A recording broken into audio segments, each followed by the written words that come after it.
If you have a good design sense in web development and UI related and product design related stuffs, then I think Framer is a great platform for you to show your own creativity. And that is my goal. Actually, I am here to breaking down the things I learned, like, so you can understand that and implement that on your own design or your own project. I am not here to design from scratch.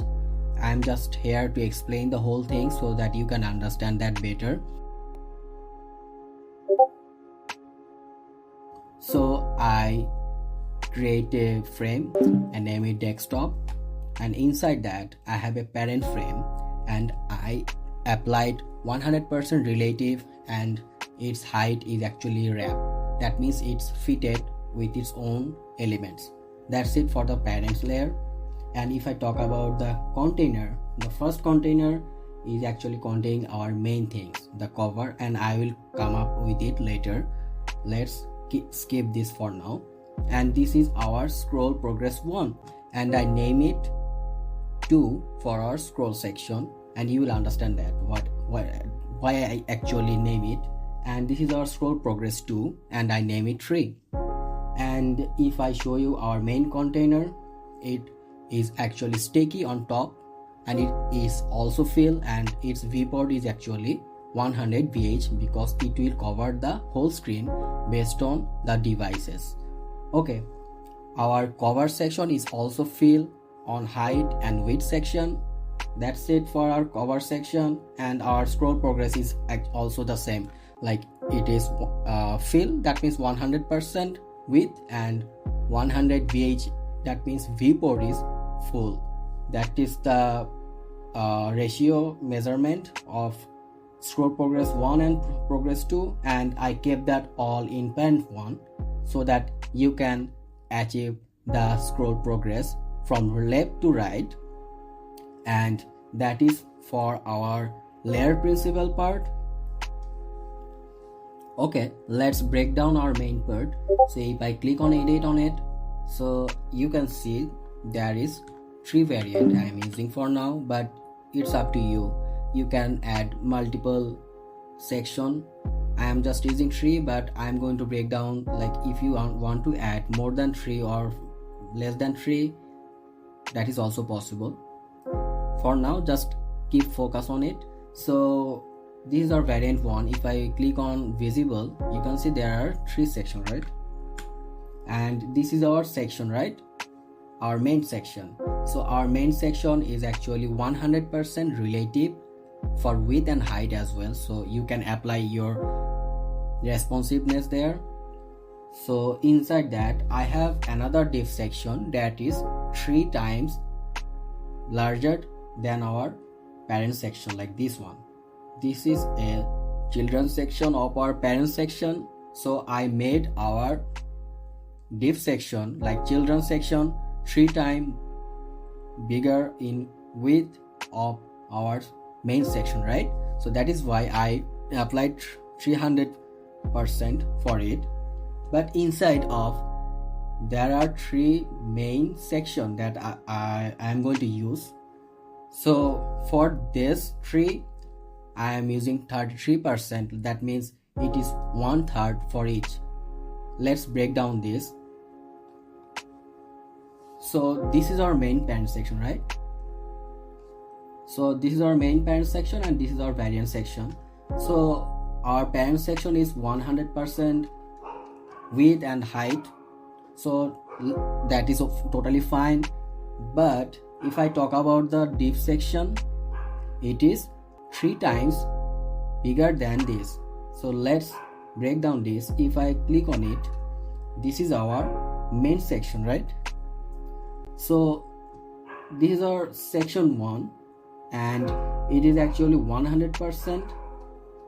But if I talk about its children layers, like it is 3 times bigger than this. That means it is looks something like this, right?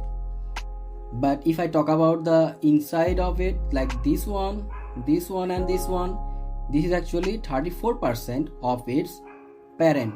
Its parent is actually this one. If I talk about this is the parent of this, and this is the parent of it. So that's how we actually measuring of each of it. So if I talk about the division one, like this one, it is 34% of its parent. That means our parent is 3 times bigger. That means this one, our parents, but it is 33% or 34%, like 1/3 of our parents. That means it is something like this, right? That's how we actually measured over each div to maintain its own positions and make it responsive. So I hope you understand for the 3 cards of it.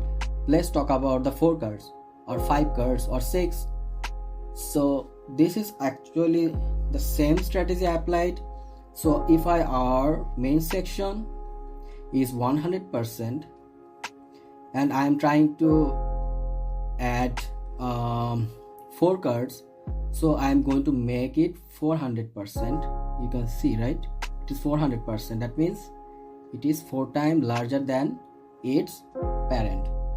And inside that there is another div one, and that is this one, and it is 50%, right? So 50% means this is containing something like this of its parent section, and inside that there is another 50%. Let's zoom in it so you can see.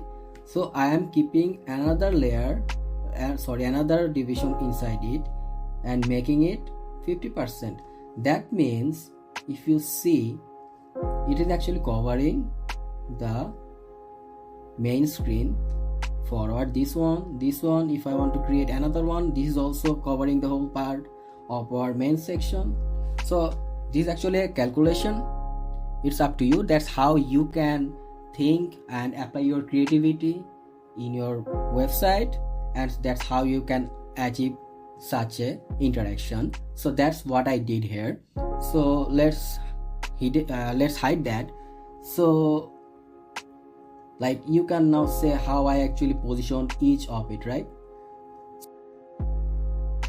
You can see our main section, I positioned that in middle on distribution on start, and our variant 2 I made it center, and variant 3 is end. That means it's showing the last portion.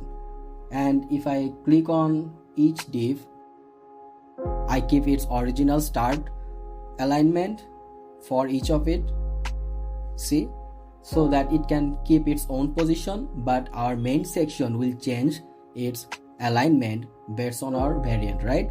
So if you are going to use 3 or 4 section or 6 section or 5 section based on this strategy, you can achieve that here, right? So that's how I made that. So if you are going to apply responsiveness here for each screen, it will contain its own position because I am applying responsiveness there because it is filling, right? You just need to change your font or element size a little bit, but your main ratio will keep it as it is. So, and if I talk about the effects, like how the effect actually working for our main frame, if I click on it, and you can see there is a variant, that means it is scroll variant, right? So if I double click on it, you can see our component actually have 3 variant, and so this is our primary variant and this is our variant 2 and 3. So this is how I actually trigger that on our main frame. So if I click on our variant, you can see I select our section in view. That means when our specific section like this one or this one will come up, our variant also will change. So that is the reason I positioned our viewport. Viewport means the actual things you actually see on our screen, right? If I click on it, this is our viewport for this specific one. So when our viewport will be in the middle, that means when this section will come into the middle of our viewport, then our variant will change. Like I am selecting variant 2 for it, And for the section 3, like this one, when this one will come in the middle of it, I am selecting variant 3 for it, right? And that's how I actually mentioned our scroll progress variant from left to right. And that's it for our effect section. So I hope you understand. If you have any issue, you can comment me below so I can assist you there. So have a good time. Bye.